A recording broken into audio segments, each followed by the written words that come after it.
So I have a story here for you that unfortunately didn't get much attention, but it's actually, in my opinion, a huge, huge deal. So ABC News says the following: U-Haul announces nicotine-free hiring policy in 21 states. Now, you might be thinking, well, hold on, what does that exactly mean? Because that seems like something that has never happened before. A nicotine-free hiring policy in 21 states. So how exactly does that work?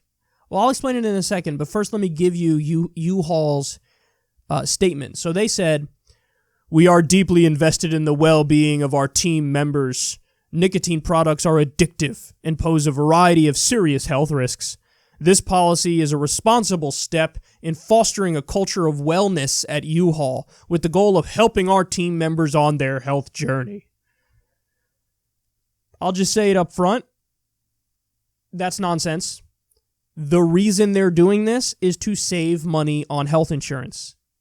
It's got nothing to do with like, oh, us at U-Haul? Oh, we care so deeply about everybody's individual well-being. We care so much. I care so much.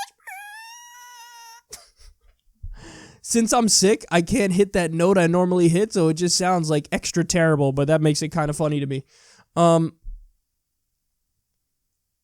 They're pretending they care deeply about their workers. Really, they just want to cut health insurance costs, so they're forcing all of their workers to not have nicotine.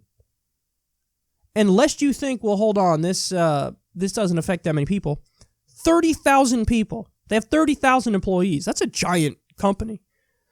So, the rules are, if you work for U-Haul, you're not allowed to smoke. Not only are you not allowed to smoke, you're not allowed to vape if the vape has any nicotine in it. By the way, nicotine is not a carcinogen. The carcinogen in the cigarettes are like the hundreds and hundreds of toxic chemicals that they put in there. It's not, the nicotine's not really the problem. That's not the problem. The problem is the carcinogens. So it's such a weird thing to do. It's really bizarre, but what they want is to control their workers. Now, this is where we've gone too far, in my opinion, man. Now, I get it, and I'm sure everybody out there gets it. You guys know, yeah, smoking is bad for you. Smoking cigarettes is bad for you. It's going to put you in an early grave. You don't have to tell that to me. My dad died at age 56 because, he's smoked for almost his entire life, and then he got lung cancer and died. And you guys know the whole backstory with the hospital and no health insurance and how that was a nightmare as well. But anyway, you don't have to sell me on the idea that like, oh, this is really bad. Smoking is bad. We got it. Everybody gets it. What, 400,000 deaths a year or something like that from smoking-related illness? So we get it. But as a matter of principle, why should your boss be able to tell you what you can and can't do, particularly when you're not even on the clock? Because what they're saying is you can never have nicotine in your system if you work for U-Haul. So that means when you clock out and you leave work, they're still monitoring what you do and they're still telling you what you can and can't do. But why? It's legal. It's a legal product. Like it or not, it's legal. So if it's legal, why should your boss be your overlord and get to make a personal decision for you? And this gets to a really important point, guys, which is the conservatives kind of dropped the ball on this a long time ago because they always thought like, well, a big government is the only thing that could be repressive. Wrong. So can big corporations.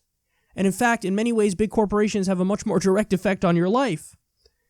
So effectively, what a business is, in the traditional mold, is a little tyranny. The owner is like the dictator. The owner is like, the king. And then there's a hierarchy, a chain of command. And, if you're a worker, you're at the bottom of that chain of command.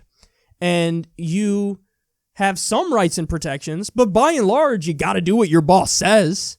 But now we've gotten to a place, guys, where they want to control your social life. This is a social issue. What you put in your own body is politics. That's a social issue. If you like drinking, a whiskey after work or having a couple beers, you like smoking some weed, you like having vaping a little bit or having some cigarettes, that's your business, man.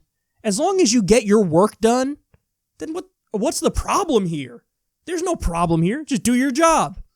Nicotine is not going to affect them in a negative way. If anything, it's a little bit of a positive bump because you get a little rush when you do nicotine. It's like, I guess is most comparable to like caffeine a little bit. You just get a little bit of a burst of energy. So it's not going to affect them in a negative way. What business is it of the boss? It's none of their business at all. But this is what big corporations do. Everything comes down to saving money, padding the bottom line.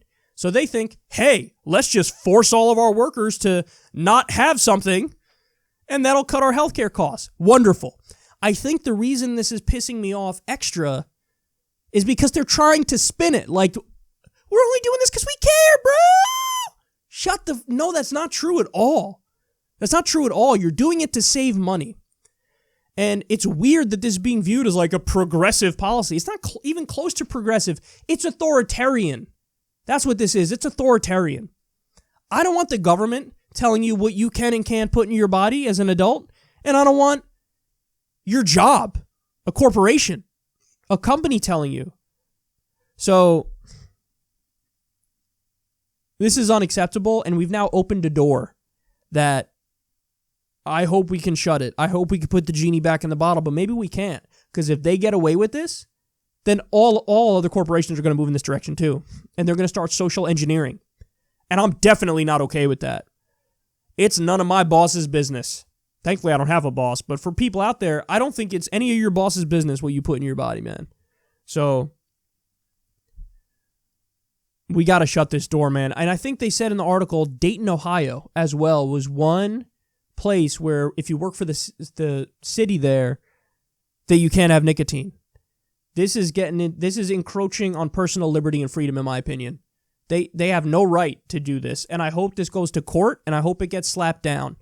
Because just like I don't want the government telling people what they can and can't put in their body, I definitely don't want your job telling you what you can and can't put in your body. And imagine a situation where 80%, 90% of the companies in the country all have this rule. I think it's unacceptable. I think they need to mind their business.